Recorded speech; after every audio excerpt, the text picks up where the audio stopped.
Aparat TNI dan Polri di Kota Langsa meningkatkan pengamanan berlapis untuk mencegah pengibaran bendera bulan bintang yang menjelang peringatan Milad Gerakan Aceh Merdeka atau GAM ke-49 pada 4 Desember tahun 2025.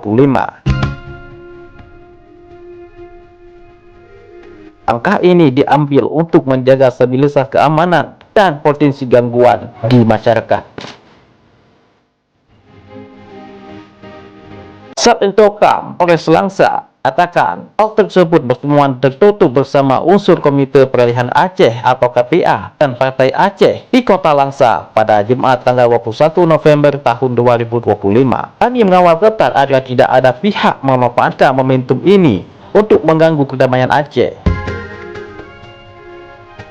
Pemerintah kembali menegaskan larangan pengibaran bendera bulan bintang di wilayah Kota Langsa karena dinilai dapat memicu ketegangan dan mengganggu rasa aman masyarakat Aceh. Polres Kota Langsa mengatakan meminta seluruh Panglima Sago berkoordinasi dengan kepolisian bila terdapat persoalan di lapangan serta berperan aktif menjaga situasi tetap kondusif.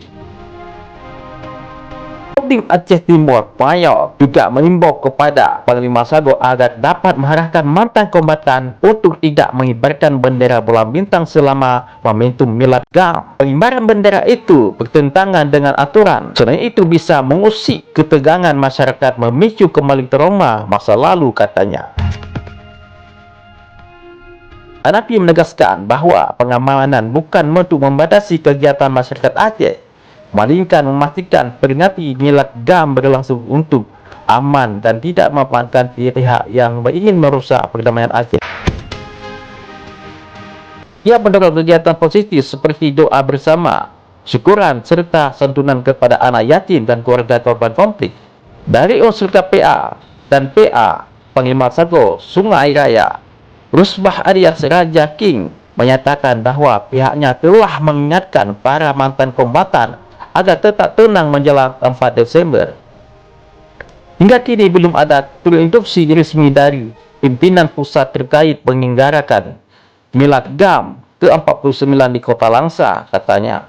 Menurut Risbah, bila Milad dilaksanakan, rasanya kegiatan berupa syukuran, doa bersama dan tuntunan anak yatim dan dihadiri anggota sejumlah Sago di Kota Langsa, Aceh Timur.